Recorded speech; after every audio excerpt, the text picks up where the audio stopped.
So I just posted a video where someone was saying, oh, this is a step towards all minorities losing their right. And I spoke on that as a minority. But the video itself was on trans kids. And so I wanted to take a moment to talk about that. On Brad Palumbo's channel, there was a debate held where there were pro-trans kids and anti-trans kids.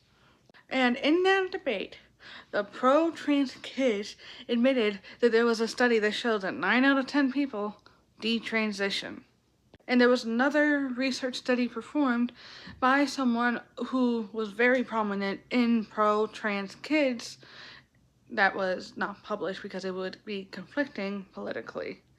They basically kind of said, kids don't feel better when they transition as kids.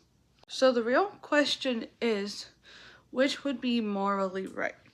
And I'm not speaking at this from my own personal perspective, but just trying to take into account both perspectives.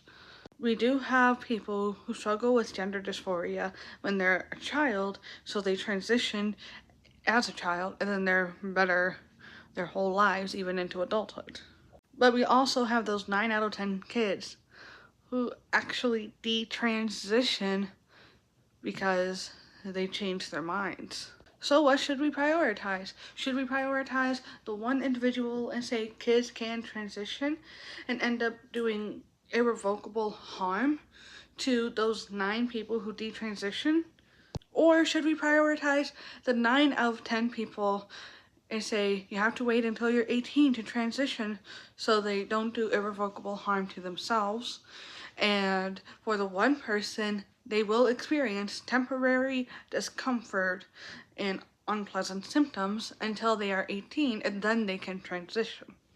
Like I said, I have my own stance to all of this, but I guess the question is for those who are non-believers and who don't think like me, what should we do? Should we prioritize the safety of 9 out of 10 people, or should we penalize the feelings of one person?